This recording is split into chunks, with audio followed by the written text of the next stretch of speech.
Halo adik-adik, kali ini kita akan belajar tentang materi kelas 4, tema 5, subtema 1, pembelajaran 1. Subtema 1, perjuangan para pahlawan. Hari ini kamu akan belajar tentang pahlawan. Tahukah kamu apa yang dimaksud dengan pahlawan? Amati gambar berikut. Jawab pertanyaan di bawah ini. Nomor 1, apa yang mereka lakukan? Kalau kita lihat gambar yang pertama, ini menunjukkan tentang menjenguk teman yang sedang sakit. Kemudian gambar berikutnya adalah tentang bekerja sama dalam melakukan sebuah pengamatan.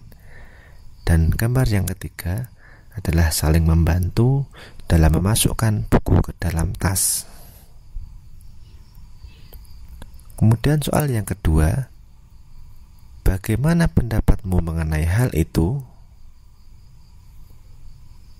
Mereka menunjukkan sikap yang baik antar sesama kawan. Kemudian soal yang ketiga, hal baik apa yang bisa kamu contoh? Antara lain sikap setia kawan, tolong menolong, ataupun saling bantu-membantu.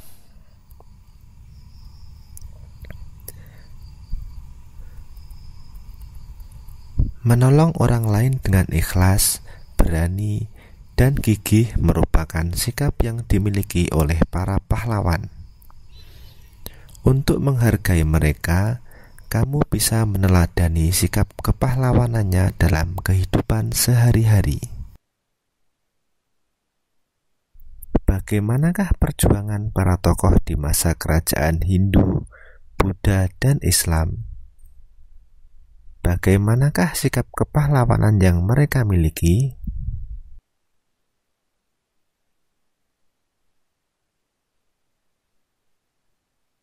Sikap pahlawan juga tercermin dari perbuatan beberapa raja di masa kerajaan Hindu, Buddha, dan Islam. Mari kita pelajari lebih lanjut. Raja Purnawarman, Panji Segala Raja. Raja Purnawarman mulai memerintah kerajaan Tarumanagara pada tahun 395 Masehi. Pada masa pemerintahannya, ia selalu berjuang untuk rakyatnya. Ia membangun saluran air dan memberantas perompak.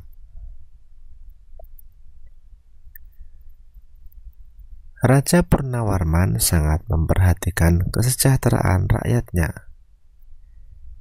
Ia memperbaiki aliran sungai Gangga di daerah Cirebon. 2 tahun kemudian, ia juga memperbaiki dan memperindah alur sungai Cupu sehingga air bisa mengalir ke seluruh kerajaan. Para petani senang karena ladang mereka mendapat air dari aliran sungai sehingga menjadi subur. Ladang para petani tidak kekeringan pada musim kemarau. Raja Purnawarman juga berani memimpin angkatan laut kerajaan Tarumanagara untuk memerangi bajak laut yang merajalela di perairan barat dan utara kerajaan. Setelah Raja Purnawarman berhasil membasmi semua perompak, keadaan menjadi aman. Rakyat di kerajaan Tarumanagara kemudian hidup aman dan sejahtera. Sebagai wujud kecintaan rakyat kerajaan Tarumanagara kepada Raja Purnawarman, telapak kakinya diabadikan dalam bentuk prasasti yang dikenal sebagai Prasasti Chariton.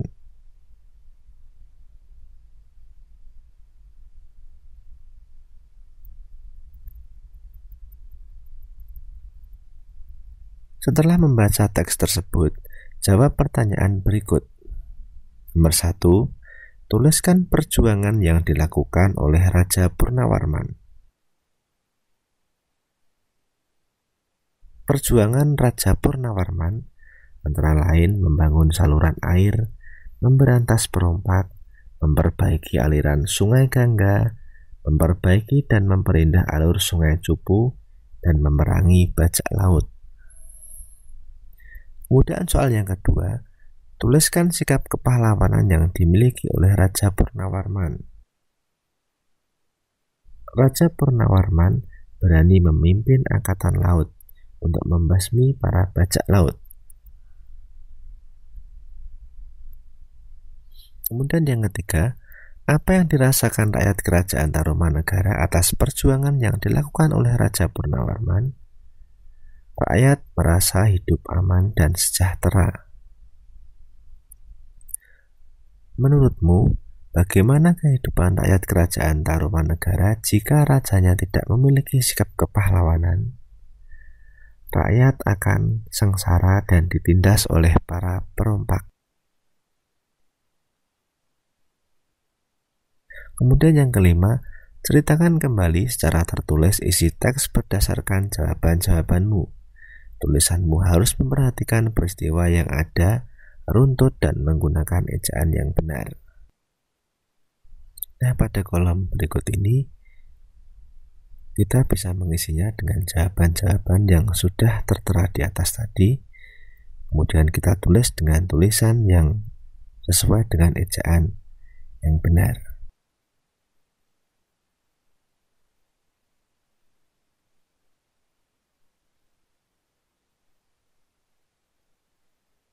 Selanjutnya, berikut adalah beberapa tokoh dan peninggalan kerajaan pada masa kerajaan Hindu, Buddha, dan Islam.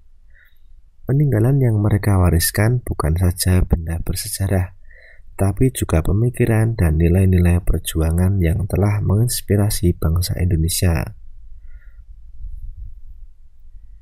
Yang pertama ada Sultan Iskandar Muda dari Kerajaan Aceh, terletak di Aceh. Kemudian ada Sultan Hasanuddin yang dikenal dengan julukan Ayam Jantan dari Timur, berasal dari Kerajaan Gowatalo di Makassar. Kemudian ada Raja Balaputra Dewa, Kerajaan Sriwijaya, Palembang, Sumatera Selatan. Ada lagi Prasasti Cireten, peninggalan Kerajaan Tarumanegara di Bogor, Jawa Barat. Ada lagi Mahapatih Gajah Mada dan Raja Hayam Wuruk dari Kerajaan Majapahit. Dayu sangat kagum dengan perjuangan Raja Purnawarman. Banyak yang telah dilakukan untuk rakyatnya. Sambil duduk di tepi kolam yang jernih airnya, Dayu masih memikirkan jasa-jasa Raja Purnawarman, terutama pembangunan saluran air. Ia berpikir, pasti saluran tersebut sangat bermanfaat bagi masyarakat saat itu. Dayu terus berpikir sambil memandangi wajahnya yang terpantul di kolam. Tahukah kamu mengapa Dayu bisa melihat dirinya di air kolam? Air kolam bisa memantulkan cahaya. Kamu akan belajar tentang sifat-sifat cahaya melalui percobaan berikut. Sifat-sifat cahaya. Yang pertama, cahaya merambat lurus. Percobaan menggunakan 3 karton tebal dan lilin. Lubangi bagian tengah ketiga karton tersebut. Letakkan karton-karton dengan posisi 3 lubang tersebut sejajar dengan cahaya lilin tepat di belakang lubang. Perhatikan apa yang terjadi. Lalu coba menggeser posisi setiap karton sehingga setiap lubang menjadi tidak sejajar. Perhatikan perbedaannya. Kemudian percobaan kedua adalah cahaya menembus benda bening. Percobaan menggunakan cahaya matahari atau cahaya senter, gelas atau benda-benda transparan atau bening, kemudian benda-benda berwarna gelap dan benda-benda bening tetapi berwarna. Letakkan peralatan seperti pada gambar. Arahkan cahaya ke tembok berwarna putih. Perhatikan apa yang terjadi. Kemudian yang ketiga, cahaya dapat dipantulkan. Percobaan menggunakan 2 cermin datar dan senter. Coba pantulkan cahaya senter menggunakan cermin. Coba berbagai posisi cermin yang berbeda dan gunakan lebih banyak cermin. Amatilah apa yang terjadi pada cahaya pantul. Yang keempat, cahaya dapat dibiaskan. Percobaan menggunakan pensil yang setengah bagian panjangnya berada di dalam gelas berisi air. Amati pensil dari sisi samping luar gelas, bagaimana penampakan dan besar pensil dibanding aslinya. Catat proses percobaan dan peristiwa yang terjadi tersebut dalam lembar laporan berikut. Untuk lembar laporan berikut ini, kita bisa mengisi sesuai dengan 4 percobaan yang ada di atas tadi. Ada nama percobaan, tujuan percobaan, alat dan bahan, langkah kerja, hasil pengamatan. Kemudian hasilnya kita tulis ke dalam kesimpulan berikut ini. Demikian pembelajaran kelas 4 tema 5 subtema 1 pembelajaran 1. Jangan lupa like, share, and subscribe channel Sumber Belajar. Terima kasih.